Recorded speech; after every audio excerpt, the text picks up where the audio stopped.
Usha Mahendra Pagare.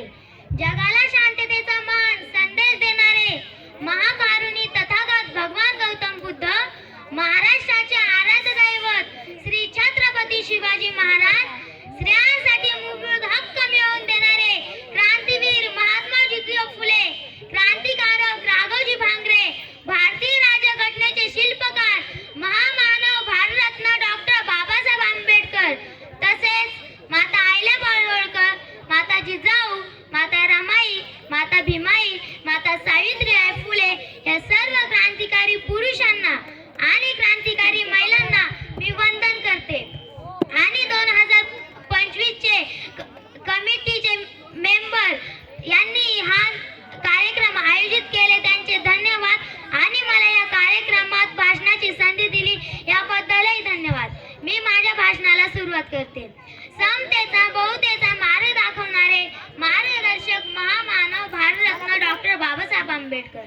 Doctor Babasaheb Ambedkar हे एक महामानव होते. अंधार दाटला फार आता दिवा पाहिजे, अंधार दाटला फार आता दिवा पाहिजे, नव्या युगाला सूर्य नाव पाहिजे, नव्या युगाला सूर्य नाव पाहिजे. जाती पातीत विखुरल्या या मायभूमीला पुन्हा एकदा भीमाईचा भिवा पाहिजे, पुन्हा एकदा भीमाईचा भिवा पाहिजे. डॉक्टर बाबासाहेब आंबेडकर हे भारतीय राज्यघटनेचे शिल्पकार आहेत. त्यांचा जन्म 14 एप्रिल 1891 रोजी मऊ या गावी झाला होता. त्यांचे संपूर्ण नाव भीमराव रामजी आंबेडकर असे होते. त्यांच्या वडिलांचे नाव रामजी व आईचे नाव भीमाबाई असे होते. हवा वेगाने नव्हती, हवेपेक्षाही त्यांचा वेग होता. हवा वेगाने नव्हती, हवेपेक्षाही त्यांचा वेग होता. अन्यायाविरुद्ध लढण्याचा त्यांचा इरादा नेक होता, त्यांचा इरादा नेक होता.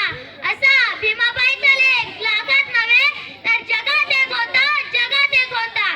बाबासाहेब हे लहानपणी शिकण्यासाठी शाळेत जायचे. शिक्षण काय, वर्गाबाहेर बसणे, परंतु त्यांना अपयशाचे चटके खूपच सोसावे लागले. बाबासाहेबांना लहानपणापासूनच वाचनाचा खूपच छंद होता. तो छंद त्यांच्या वडिलांमुळे म्हणजे रामजी बाबांमुळे त्यांना लागला होता. अनेक जणांना प्रश्न पडतो की वर्गाबाहेर बसून एवढ्या मोठ्या राज्यघटनेचे शिल्पकार कसे झाले.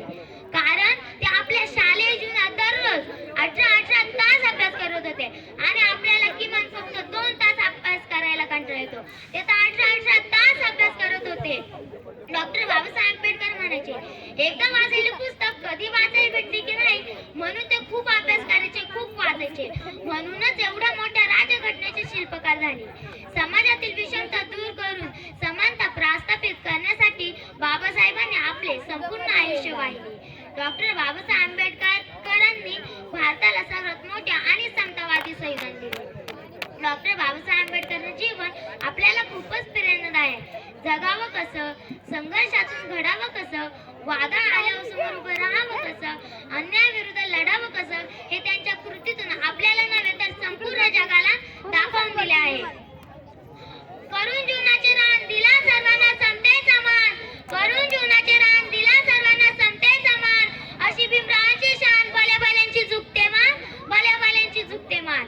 डॉक्टर बाबासाहेब आंबेडकरांनी 1920 मध्ये मुकनायक नावाचे वृत्तपत्र सुरू केले आणि त्यांना 1990 मध्ये भारत सरकारने सर्वोच्च भारतरत्न हा पुरस्कार प्रदान केला. डॉक्टर बाबासाहेब आंबेडकरांनी 14 तळे, मनुस्मृती दहन, काळा मंदिर प्रवेश, पुणे करा, हिंदू बीड असे अनेक सामाजिक कार्य केले. त्यांनी शिका, संघटित व्हा आणि संघर्ष करा हा आपल्या देशवासीयांसाठी गुरुमंत्र दिला. डॉक्टर बाबासाहेब आंबेडकर नेहमी म्हणाले, शिक्षण हे वाघिणीचे दूध